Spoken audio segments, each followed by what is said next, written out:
Hey everybody, this is a video in regards to power relationships. This is to support the final module for the AC properties in our second period electrical section. So I wanted to start out with a circuit. So contained within the circuit, we have an inductor. An inductor is also referred to as a coil. All right, so across our potential here, these 2 points, we have 120 volts, 60 hertz frequency is our distribution frequency. I have a coil that has a variable of resistance. Okay, so resistance of the coil, RC, 25 ohms. Inductive reactance is given at 100 ohms. Okay, so I want to draw an impedance triangle to represent this inductor. Okay, so an impedance triangle is the component, it's the total opposition to current flow contained in the circuit, and is necessary to have that value in order to determine the amount of current that is flowing in this circuit. Okay, so impedance triangle has a resistive component, which is your in-phase component at 0 degrees as shown in the right angle triangle. So this would be our coil here, 25 ohms. Inductive reactance is the vertical, 90 degrees out of phase with the resistive portion, okay, XL, 100 ohms. And the vectorial sum of both of those sides would give us the impedance for the coil, and therefore impedance for the circuit, Z coil or Z total, okay? So this is determined using your Pythagorean theorem, right? We're taking the 25 ohms at 0 degrees, we're adding it to the 100 ohms at 90 degrees, and doing so using our Pythagorean, right? So 25 squared plus 100 squared equals second function square root that, gives me an impedance of 103.08 ohms of resistance. All right, so now I have an impedance triangle constructed for this specific coil. I can determine the amount of current that is flowing in this circuit by using our Ohm's law formula, right? I total equals E total divided by Z. 120 volts is the supply, 103.08 ohms we just calculated, and that gives me a current of 103.08. Gives me a current of 1.164 amps. Okay, so that is the value of current that is flowing in this series circuit containing the coil. Okay. So from this impedance triangle, using my Ohm's law formula, I can build a voltage triangle. Okay, voltage triangle. Now, voltage triangle for the coil has an in-phase volt drop, so at 0 degrees, and that in-phase volt drop comes from the resistive portion of the coil multiplied by the current. So VR coil, volt drop across the coil, or across the resistive portion of the coil. So if I were to come and put my voltmeter across here and here, what would I expect to read? Okay, and then I'm going to have a volt drop across the inductive part of my coil. So if I were to put my voltmeter across the inductive portion, and that would be known as your VXL. And then the vectorial sum of both of those sides would give me V coil, volt drop across the entire portion of the coil, which electrically is the same as your source voltage here, same electrical 2 points of potential, okay? So 120 volts is what is across the circuit, so I'm gonna populate that into my voltage triangle because that is given, all right? So I want to finish populating the voltage triangle before I move into the power portion of the circuit, okay? So I can verify that this is accurate by taking my impedance and multiplying it by my current, okay? And that is just using Ohm's law. I times impedance equals voltage, right? So if you've got 100, so that would be 103.08 ohms times 1.164 amps. If you punch that into your calculator, we're verifying that we should have 120, right? And I do. Okay, perfect. Now let's figure out what the volt drop is going to be across the resistive portion now. So I'm just going to take the resistance here, use my Ohm's law formula, to determine the volt drop across that. So times current. Okay, so it's going to be 25 ohms times 1.164 amps, and that gives me 29.1 volts. Okay, 29.1 volts. Now I want to determine what the volt drop is going to be across the inductive reactive portion. So same thing, using Ohm's law, I'm taking the XL, I'm multiplying it by the current, and that will give me the volt drop across that portion, right? So 100 ohms times 1.164 amps gives me, look at that, 116.4 volts. Thank goodness for the calculator. Okay, and we can verify that the vectorial sum of my in-phase volt drop added to the vertical volt drop gives me 120 volts by using Pythagorean, right? 29.1 squared plus 116.4 squared equals second function square root, 120 volts. Beautiful. Okay, so for my impedance triangle, I was able to populate a voltage triangle simply by using my Ohm's law formula.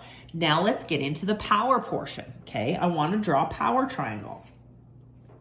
So the power triangle for the coil has an in-phase power known as PR coil, power that's dissipated from the coil. This is your true power.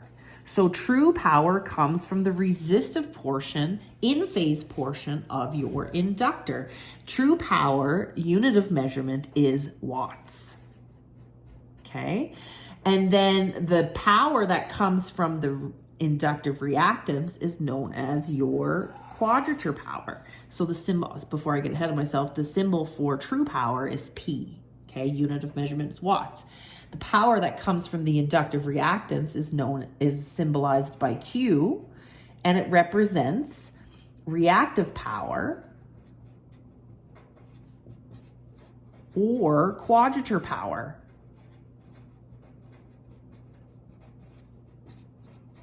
Okay, symbol is Q, and it's measured in VARs, volt amps reactive. Okay, so then the vectorial sum of true power and quadrature power would be known as your apparent power. And the symbol for that is S. So S is apparent power. It's the vectorial sum of true power and quadrature power. Quadrature power is 90 degrees out of phase with true power. And that apparent power is measured in volt amps. Okay, so we have a couple of different ways to populate our power triangle. We can use our impedance triangle or our voltage triangle.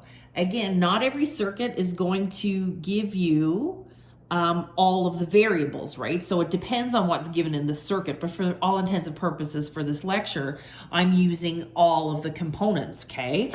So I can figure out my true power by using the resistor value or the volt drop value, again, depending what I have, because I have current. Current is the constant in this circuit.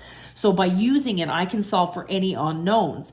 So if I want to take the resistive and find out how much true power is being dissipated from the resistive portion of my coil, I would just take that value, okay, and I would multiply it by current squared.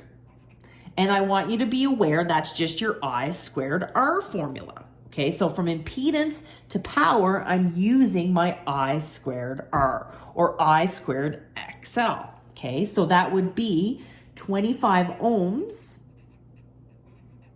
times my current squared, 1.64 amps, and that's squared. Okay, 25 times 1.164 squared equals 33.87 watts. Okay, so that's the bottom, 33.87 watts, true power. I could have also taken this volt drop and times it by current, and that would also have given me my watts, right? That is just exercising power equals volts times current. So 29.1 times 1.164, and I'm confirming that 33.87 watts is the true power that's being dissipated from the resistive portion of this inductor. Okay, so now we're going to look at the Q, the quadrature power, reactive power, the power that is created from the inductive reactive portion of our coil. I'm taking my I squared, in this case, XL, okay, times current squared. So that would be 100 ohms times 1.164 amps squared, okay? And that gives me 135.5 bars.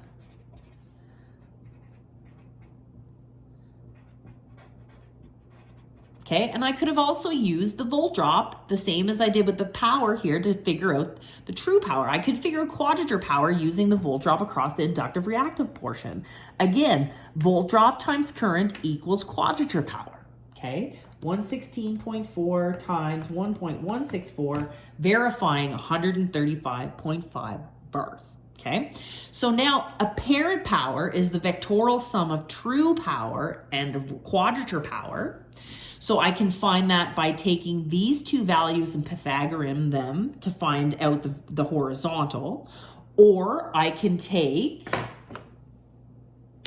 I don't have much more for color. I'll go back to the green. Or I could take this one, okay, and go impedance times current squared to find that. Or I could take the volt drop and times it by current, and that would also work, right? S total equals E total, or V, volt drop across the coil, which is your E total, times current total. 120 volts times 1.164 amps equals 139.68 VA. And you can verify that by doing your Pythag on your true power and your quadrature power. I'm going to do so just to double check because I can.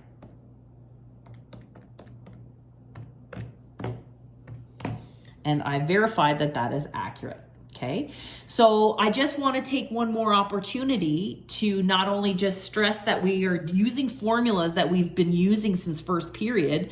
I want you to be aware that the power factor of the power triangle would also match the power factor of the voltage triangle, would also match the power factor of the impedance triangle. Okay, power factor is found by dividing your true power into your apparent power. So that's all fine and dandy if you're using the power triangle. I just want you to be aware that power factor is just cosine, right? So if regardless of which triangle set you're using, you can find power factor by using the cosine of that triangle, right? Which would be your adjacent divided by your hypotenuse. So let's just use our power triangle now. So power is 33.87 watts. Divide that by 139.68, and that will give us the power factor for the power triangle. 33.87, divide that by 139.68, gives me a 0.242 power factor. And you could go close to the -1 to figure out what that is as an angle as well. Oh, my calculator's off. 33.87 divided by 139.68 equals second function cos. 75.97 degrees. So let's just verify that's going to be the same power factor now as the voltage triangle by just using our cos, right? Your adjacent divided by your hypotenuse. So 29.1, divide that by 120. 0.242, okay? 0.242.